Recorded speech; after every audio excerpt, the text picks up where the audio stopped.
आज मैं बात करने जा रहा हूं चित्तौड़गढ़ दुर्ग से जुड़ी हुई एक रोचक घटना की, एक रोचक तथ्य की। देखिए, चित्तौड़गढ़ दुर्ग के बारे में कहा गया है कि चारों जुग तीन लोक में ठावी एकज ठोड़, संत सती सुमिरे सदान चंगोगढ़ चित्तौड़। अर्थ क्या हुआ कि चारों ही दिशाओं में और तीनों ही लोकों में एक स्थान बड़ा जाना पहचाना है, और उस स्थान का नाम आते ही संतों और सतियों का सुमिरन होने लगता है। ऐसा बढ़िया गढ़ कौन सा है? चित्तौड़गढ़। क्षत्रियों के बारे में एक बात कही जाती है कि 12 बरस लो कुकर जीवे, अरु 13 लो जिए सियार, बरस 18 क्षत्रिय जीवे, आगे जीवे तो धिक्कार। कि 12 वर्ष तक कुत्ता जीता है, 13 वर्ष तक सियार जीता है और 18 वर्ष तक क्षत्रिय जीता है। अगर उससे आगे अगर वो जिए तो उसके जीवन को धिक्कार है। ये बात किस संदर्भ में प्रासंगिक है? प्राचीन समय में जब युद्ध पद्धतियां थी और एक क्षेत्र पर दूसरा राजा अपनी साम्राज्यवादी महत्वाकांक्षाओं को पूरा करने के लिए आक्रमण करता था। चित्तौड़ दुर्ग के इतिहास में 3 इतिहास प्रसिद्ध साके हुए। अब तीसरी घटना 1567-68 की। उस समय मेवाड़ के महाराणा उदय सिंह जी आक्रमण किया अकबर ने।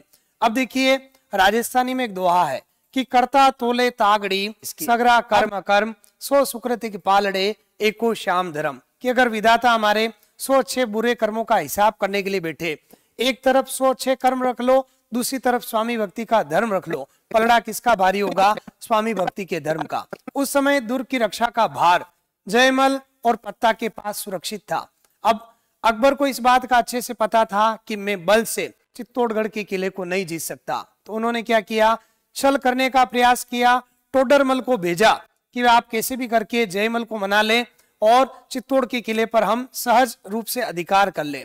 टोडरमल ने जाकर बात की जयमल से। जयमल ने कहा कि हे गढ़ मारो हूं धनी, असुर फिरे किम आण, कूचा जू चित्र कूटरी, दीदी मोहे दीवान। कि अभी तो ये गढ़ मेरा है, इसका स्वामी मैं हूं। स्वयं भगवान एकलिंग नाथ के दीवान ने इस दुर्ग की रक्षा का भार मुझे सौंपा है और तुम कह रहे हो कि इस दुर्ग की चाबियां मुझे सौंप दो। बात बिगड़ते हुए देखकर टोडरमल ने कहा उनको कि भाई मैं आपको मेड़ता की जागीर दे दूंगा, नागौर की जागीर दे दूंगा, क्योंकि जयमल के हाथ से इस समय जयमल के हाथ से मेड़ता और नागौर की जागीरें निकल चुकी होती है। तो वो कहते हैं कि मेड़ता और नागौर की जागीर दे दूंगा, लेकिन जयमल बिल्कुल नहीं पिघले। उन्होंने कहा कि भूख न मेटे मेड़ तो ना मेटे नागौर, रजवट भूख अनोखड़ी, मिटे मरिया चित्तौड़, डेरे टोडर जाए ने कल्लो गणरी पान, जयमल गढ़ में जीव तो अकबर फिरे न आन। उन्होंने कहा कि मेरी भूख ना तो मेड़ता मेट सकता है, ना नागौर मेट सकता है। ये तो रजपूती भूख है, रजपूती भूख है, अनोखी भूख है। मेरे मरने के बाद ही चित्तौड़ मिट सकता है।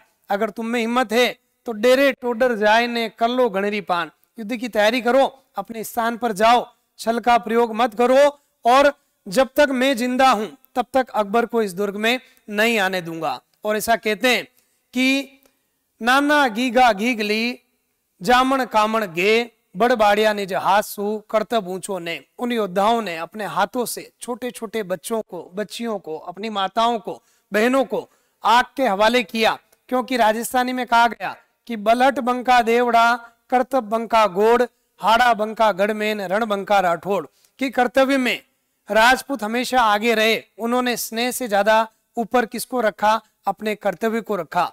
और उन ललनाओं ने भी, जो महिलाएं थी अंदर, उन वीरांगनाओं ने भी देरी नहीं की। चट चट करती चनन में बट भभकी आग, जट जट करने चढ़ चली सतिया अमर सुहाग। चित्तौड़ के साथ जुड़ी हुई बहुत रोचक घटना आपके समक्ष रखी है। धन्यवाद।